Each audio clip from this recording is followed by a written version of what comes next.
Grace.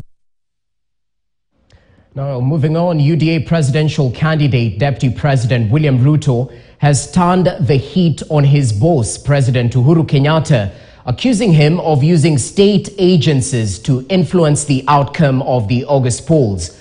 DP Ruto, who was speaking when he led his Kenya Kwanza coalition to campaign in Kilgoris, Kericho County and Kisii town as well, says the tension brewing between IEBC and the DCI is a scheme to intimidate personnel at the Independent Electoral and Boundaries Commission.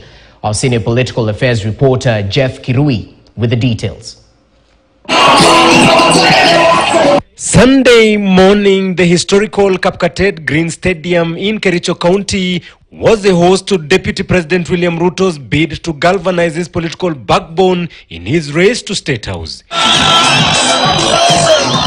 Here, Ruto was taking no prisoners in his quest. The DP tearing into his boss, President Uhuru Kenyatta, accusing him of using the Directorate of Criminal Investigations to intimidate IEBC in their role to deliver a free and fair election. We want to ask you not to allow the security agencies, people who have sinister motives, to intimidate or blackmail the IEBC or to undermine the elections of 9th of August. We assure Chebukata and his team kwamba we have absolute trust, confidence and faith in you, and we will make sure that you deliver a credible and acceptable election. DP Ruto challenging President Uhuru Kenyatta to allow Kenyans to decide who becomes their leader at the ballot. President Kenyatta in his succession matrix has rallied behind Raila Odinga. We know you are also the chairman of Azimio. Please don't confuse your duties as the chairman of Azimio and your duties as the president of Kenya. As the president of Kenya, you must serve all Kenyans equally.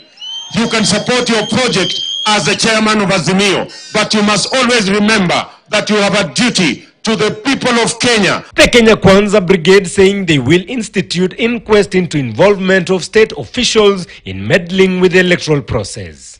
When the victory is done and confirmed, we shall also, in the defense of democracy in this country, we shall also institute an inquiry to public officers, public servants who have been used to try and undermine democracy in this country.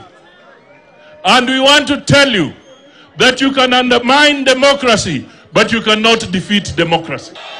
That Kericho will go home with Uhuru Kenyatta. Huyu Kenoti hawa watu yote ni watu ya kwenda nyumbani. Na nyinyi machifu mtaendelea na kazi. Msiharibu kazi yenu mkifuata watu naenda nyumbani. Those are people who are going home. Na hakuna bahari wanaweza peleka nyinyi, simebaki siku 14. Ruto's bid to solidify his backyard continues Monday as he heads to Nandi, West Pokot and Elgeyo Marakwet counties.